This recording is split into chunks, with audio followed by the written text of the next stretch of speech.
Olá, meus amigos, olá, meus irmãos, a graça e a paz seja com todos. Graças a Deus estamos aqui mais um momento reunidos, aprendendo com o nosso Deus. Amém? Pessoal, estamos lendo agora 1 Timóteo de número 6. É a última parte agora que Paulo escreve a Timóteo em suas primeiras cartas. E ele diz assim: todos os que estão sob o jugo da escravidão devem considerar seus senhores como dignos de todo o respeito, para que o nome de Deus e o nosso ensino não sejam blasfemados. Os que têm senhores crentes não devem ter por ele menos respeito, pelo fato de serem irmãos. Pelo contrário, devem servi-los ainda melhor, porque os que se beneficiam dos seus serviços são fiéis e amados. Ensine e recomende estas coisas. Se alguém ensina falsas doutrinas e não concorda com a sã doutrina de nosso Senhor Jesus Cristo e com o ensino que é segundo a piedade, é orgulhoso e nada entende. Esse tal mostra um interesse doentio por controvérsias e contendas acerca de palavras, que resultam em inveja, brigas, difamações, suspeitas malignas e atritos constantes entre pessoas que têm a mente corrompida e que são privados da verdade, os quais pensam que a piedade é fonte de lucro. De fato, a piedade com contentamento é grande fonte de lucro, pois nada trouxemos para este mundo e dele nada podemos levar. Por isso, tendo o que comer e o que vestir, estejamos com isso satisfeitos. Os que querem ficar ricos caem em tentação, em armadilhas e em muitos desejos descontrolados e nocivos que levam os homens a mergulharem na ruína e na destruição, pois o amor ao dinheiro é a raiz de todos os males. Algumas pessoas, por cobiçarem o dinheiro, desviaram-se da fé e se atormentaram a si mesmas com muitos sofrimentos. Você, porém, homem de Deus, fuja de tudo isso e busque a justiça, a piedade, a fé, o amor, a perseverança e a mansidão. Combata o bom combate da fé e tome posse da vida eterna, para a qual você foi chamado e fez a boa confissão na presença de muitas testemunhas, diante de Deus, que a tudo dá vida, e de Cristo Jesus, que diante de Pôncio Pilatos fez a boa confissão. Eu lhe recomendo, guarda este mandamento imaculado e irrepreensível até a manifestação de nosso Senhor Jesus Cristo, a qual Deus fará se cumprir no seu devido tempo. Ele é o bendito e único soberano, o Rei dos reis e Senhor dos senhores, o único que é imortal e habita em luz inacessível, a quem ninguém viu e nem pode ver. A ele sejam honra e poder para sempre. Amém. Ordene aos que são ricos no presente mundo que não sejam arrogantes e nem ponham a sua esperança na incerteza da riqueza, mas em Deus, que de tudo nos provê ricamente para a nossa satisfação. Ordene-lhes que pratiquem o bem, sejam ricos em boas obras e generosos, prontos para repartir. Dessa forma, eles acumularão um tesouro para si mesmos, um firme fundamento para a era que há de vir, e assim alcançarão a verdadeira vida.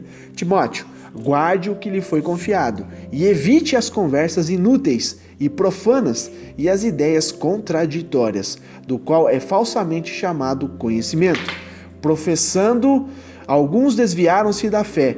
A graça seja com vocês. Amém. Amém, meus amados? Graças a Deus. Paulo começa aqui, meus amados, essa carta falando aqui início a respeito de servos, né? Servos debaixo do jugo.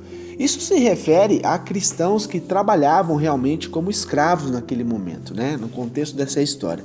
Então, os escravos cristãos ali, eles deveriam dar o quê? Dar toda a honra, todo o respeito aos seus senhores. A vida e as ações de um escravo cristão, ela deveria o quê? Ela deveria representar a fé cristã e o próprio Cristo. Então, do mesmo modo aqui, nós devemos observar como eu e você agimos em nosso trabalho. Amém? Isso aqui é uma reflexão. É extremamente importante que as nossas ações testifiquem o quê? A realidade do poder de Cristo em nossa vida. Isso é dar um bom testemunho. Amém? Então, ele está dizendo que isso tudo, Paulo passa para a conclusão como uma última advertência para que Timóteo que instrua sua congregação.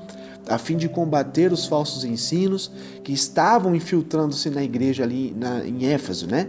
A gente está vendo isso claramente. E a palavra grega ali usada para ensinar significa a apresentação formal da doutrina. Então, enquanto a palavra grega usada para exortar implica o quê? Numa instrução menos formal, uma aproximação com o fim de orientar o povo de Deus. Amém? Então, se alguém ensina alguma outra doutrina, Paulo está dizendo aqui que se refere diretamente aos falsos mestres, aos falsos instrutores da lei, né? Eles estão o quê? Estão invertendo os valores.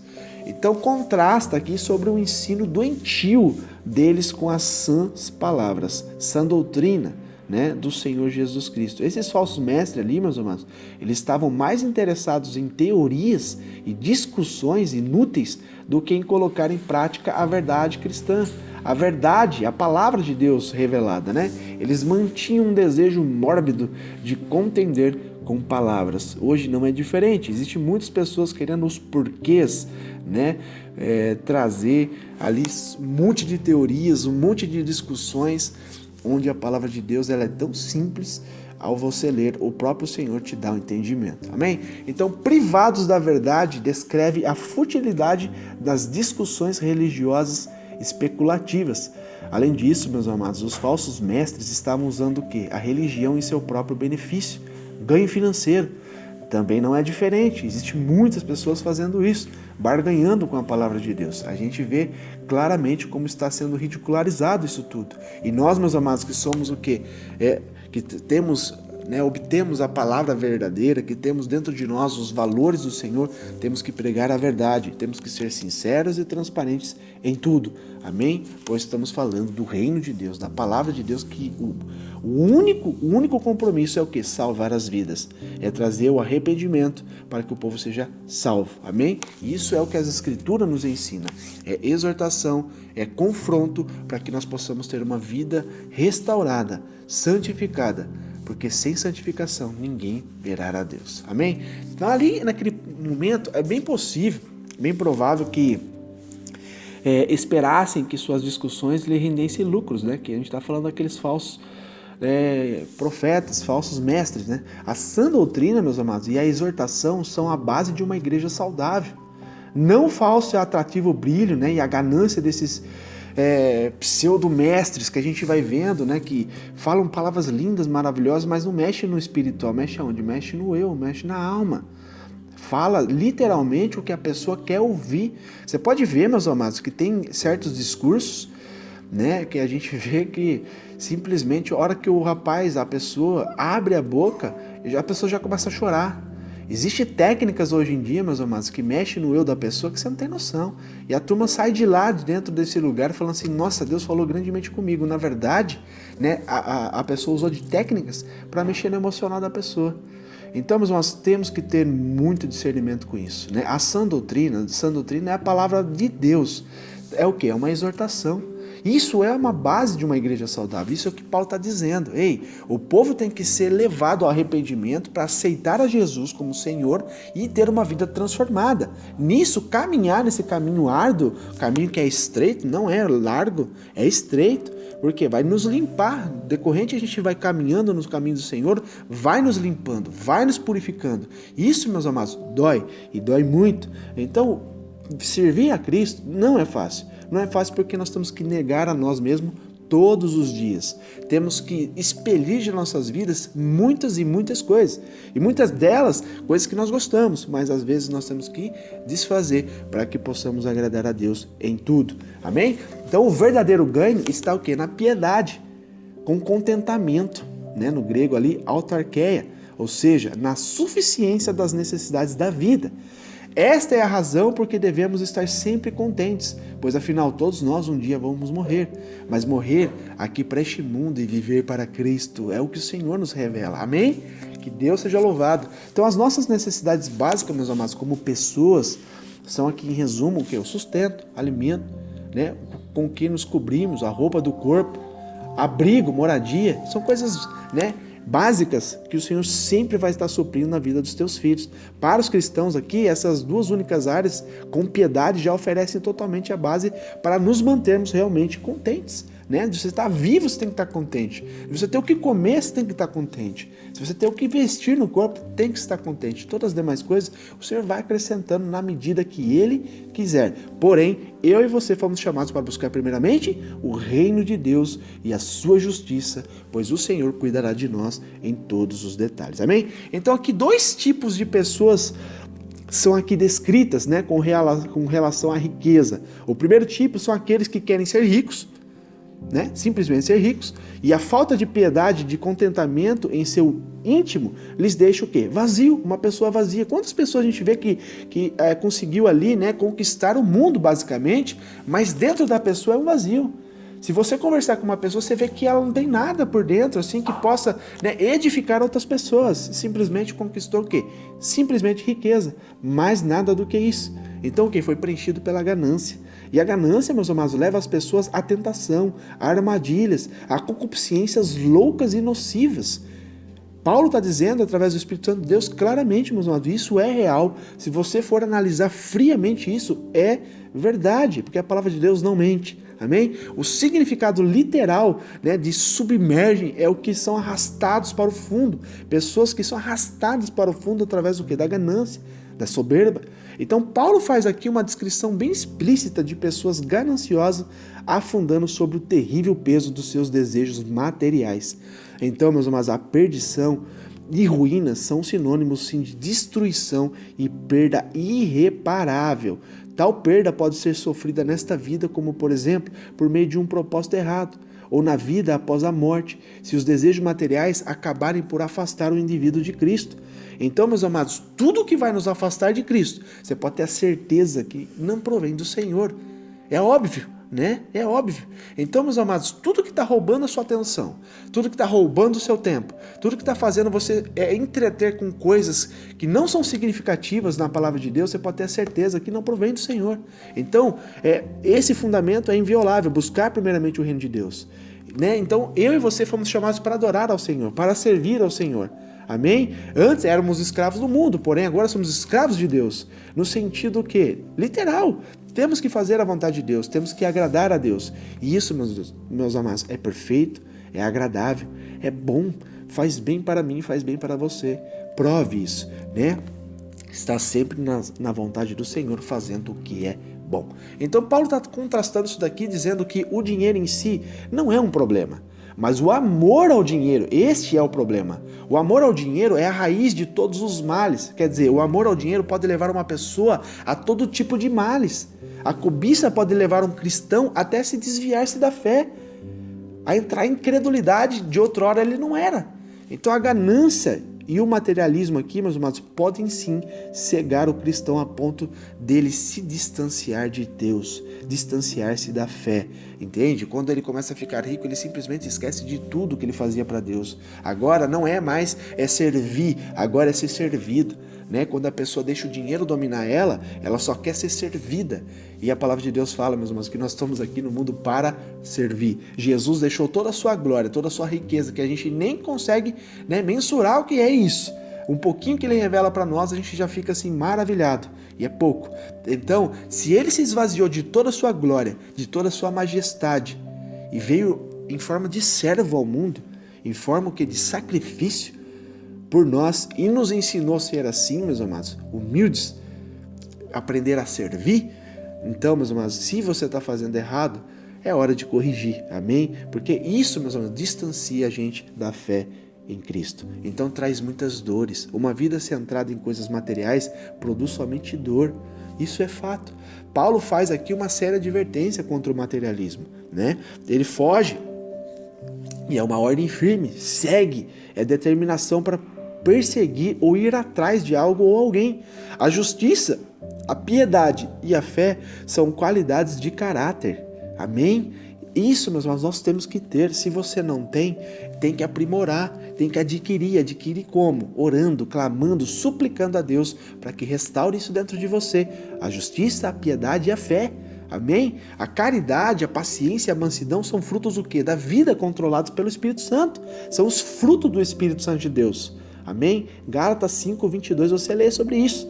Homens e mulheres de Deus devem com todo o seu ser seguir a piedade e não objetivos puramente materiais. Não podemos ser conduzidos por uma visão de querer só adquirir coisas nessa terra, meus amados. A nossa visão tem que fazer o quê? Aplicar a palavra de Deus, restaurar o templo aqui na terra, trazer o homem para perto de Deus, para o arrependimento, para que todos sejam salvos. Sejamos um instrumento de salvação na vida das pessoas. Amém? Sejamos como Jesus foi. Amém? Eu não estou aqui pregando para vocês, meus amados, que nós temos que ser miseráveis, não pode querer ter nada nessa vida. Não, é pelo contrário. Isso não pode ser o foco. Amém? Temos que ter sonhos, sim, mediante a palavra de Deus, a vontade de Deus, colocar e apresentar diante dele, e ele vai suprir as nossas necessidades. Eu tenho a certeza que Deus vai sim atentar muitos e muitos sonhos de nossas vidas. Porém, temos que estar focado, temos que estar sempre na visão do Senhor. Amém? Tomar posse da vida eterna. Paulo está dizendo aqui, a vida eterna é vista como um dom gratuito.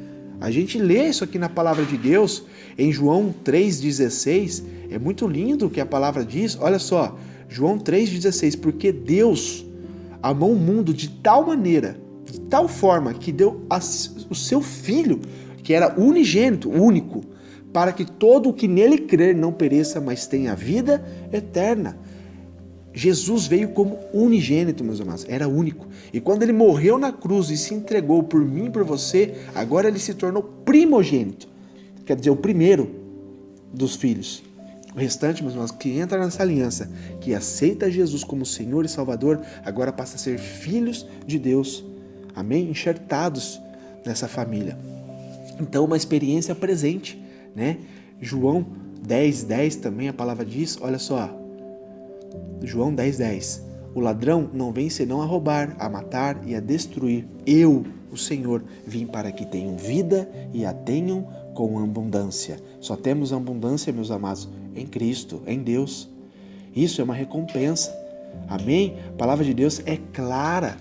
Quando a gente começa a ler as Escrituras, se aprofundar, meus amados, dificilmente seremos enganados. Por quê? Estamos alicerçados na palavra. Marcos 10, a partir do 29, o próprio Jesus responde algo ali para eles. Fala assim, olha, digo-lhes a verdade, ninguém que tenha deixado casa, irmãos, irmãs, mãe, pai, filhos, né, dinheiro, campos, fazenda, por causa de mim e do evangelho, que é as boas novas, que é a palavra de Deus, deixará de receber 100 vezes mais já no tempo presente, casas, irmãos, irmãs, mães, filhos e campos, e por aí vai. E não só aqui, mas na era futura, na vida eterna. Quer dizer, meus amados, se Deus não te recompensar em dobro aqui na terra, é no céu que Ele vai te recompensar. Mas você não ficará sem a tua recompensa. Meus amados, mas não temos que ser guiados para querer uma recompensa, e sim guiados pelo amor. O amor pela palavra de Deus, o amor, né, pelo Senhor Jesus. Esse é o foco da vida de todo cristão, amém? Então aqui Paulo não está falando da salvação de Timóteo, mas sim de seus frutos espirituais nesta vida e as suas recompensas na vindoura, né? A boa confissão aqui é o atendimento de Timóteo ao chamado e ministério. Paulo encoraja a continuar o seu ministério de pregação da palavra de Deus. Então, meus amados, ele deixa muito claro que todos que querem ser salvos têm que professar, têm que ali proferir: eu aceito Jesus como Senhor e Salvador da minha vida, perdoa os meus pecados, escreva o meu nome no livro da vida, Senhor. Isso é uma confissão que temos que fazer na frente de testemunhas. Isso é uma ordem, meus amados. Se você não fez isso na sua vida ainda, você tem que fazer. Peça um momento para o Senhor te encaminhar para você fazer. Isso, meus amados, é muito importante. É o início para você ter vida eterna. Aceitar a Jesus. Confessar Jesus como Senhor, como único Salvador da tua vida. Não existe outra coisa. Não existe Maria, não existe nada. É Jesus. A confissão é confessar Jesus como Senhor e Salvador da tua vida e você será salvo. Amém? Então, Paulo está falando sobre isso. Então, mando-te e exorto e ordeno. Mais uma vez, Paulo aqui enfatiza o quê? A seriedade do que diz. Timóteo deve então cumprir o que? Esta ordem, não por causa de Paulo, mas diante do Deus que vivifica ou preserva a vida de Cristo Jesus. Amém? Que deu o mais excelente testemunho diante de Pôncio Pilatos, ao qual chegou a declarar: não acho nele crime algum. Lá em João 18:38 ele diz: olha, eu não vou crucificar esse homem, eu não vejo crime nenhum nele. Mas era necessário, meus amados, era necessário que ele fosse pendurado no madeiro para salvar a humanidade. Amém? Pôncio Pilatos não tinha poder sobre ele. Ninguém, homem nenhum, tinha poder sobre Jesus, porque o que tinha que acontecer era aquilo, exatamente aquilo. Foi tudo encaminhado pela vontade de Deus para salvar a humanidade. E Jesus foi obediente em tudo. Foi por mim e foi por você. Amém? Então, no contexto aqui imediatamente anterior, Paulo exorta Timóteo a evitar a discussão religiosa vazia, a cobiça causada por materialismo. Aqui ele exorta Timóteo a guardar esse mandamento permanecendo fiel a Cristo, até que o Senhor volte e apareça novamente, porque Jesus vai voltar. A palavra é clara, ele vai voltar e todos os olhos verão Jesus voltando, todos, meus amados. Então, portanto, ele está encorajando Timóteo agora a concentrar-se na volta de Cristo, não no ganho temporário. Então, meus amados, isso é o foco do homem, não é no ganho temporário, que é o que o mundo pode te dar, o que você pode ganhar aqui nesse mundo, não. É concentrar-se na volta de Cristo, né? A iminente volta de Cristo deve ser um forte motivo para manter eu e você numa vida piedosa. Amém? É muito importante isso, meus irmãos. Deus mostrará a volta de Cristo a seu tempo. Isso acontecerá em um momento específico, que segundo Jesus seria conhecido somente pelo Pai. Lá em Atos, né, 1, Paulo fala sobre isso. É só o Pai que sabe o momento exato que vai enviar teu filho. Então a última metade do versículo 15 aqui e todo o versículo 16 formam uma doxologia de louvor ao Senhor Jesus. Né? A imortalidade também poderia ser traduzido por ser sem morte. Jesus é Deus e, portanto, nunca há de morrer. Ele é eterno, meus amados. E aqui faz, né, esse louvor ao Senhor. Ele é imortal, ele é santo, ele é poderoso. Ele é Rei dos reis, Senhor dos senhores. Amém? Então, meus amados, esse é o ensinamento que ele traz. Nós temos que, né, sempre reter todo este conhecimento da fonte verdadeira. Amém? Para que sejamos o quê? Generosos. Sejamos pessoas abençoadas, né? As bênçãos do Senhor vai sim chegar na vida de todos nós, né? Mas temos que alcançar sempre a excelência do Senhor, avançando o reino do Senhor nessa terra, não para uma inútil vida egocêntrica, porque o mundo ensina isso, as pessoas viveram uma inútil vida egocêntrica, é só eu, penso em mim e os outros, né? Cada um por si, e Deus por todos, não é isso que a turma fala? Isso é errado, meus irmãos, isso é contra a palavra de Deus. Se Cristo é a cabeça e nós somos o corpo, é um pensando no outro. Né? É fácil, monta aí na sua cabeça, Jesus é a cabeça, é o que ordena tudo. Amém? A cabeça que pensa, que faz, acontece. Nós somos o corpo. Então, um é o braço, o outro é a mão, o outro é o tórax, o outro é a perna, o outro é os pés. Então, meus amados, um precisa do outro. Um corpo tem que ser completo para poder andar. Se não está completo, não anda. Então, meus amados, nós temos que ter uma vida centrada na fonte, centrada o quê? No caminhar com Cristo, para que não entramos nesse processo de ter uma vida inútil, né? Uma vida egocêntrica. Amém? Isso é a palavra de hoje, meus amados. Que Deus te ilumine, que Deus cada dia mais te capacite. Né? Isso é a primeira epístola que Paulo escreveu a Timóteo, né? Ele termina como começou, exatamente como começou, com ênfase na graça de Deus. A palavra usada para contigo aqui está em grego no plural, convosco. Deus está convosco, indicando talvez que esta carta deveria ser lida para toda a igreja de Éfeso, inclusive para nós, milhares de anos depois. Deus está conosco, meus amados. Vamos pensar no reino de Deus. Vamos ter o mesmo foco. Tudo tem que estar em comum, meus amados. O corpo de Deus, os mesmos pensamentos têm que ser em comum. Salvação para o povo. Amém? Sem heresias, sem enganos. Amém? Vamos focar na palavra de Deus e viver como filhos de Deus. Que Deus te abençoe.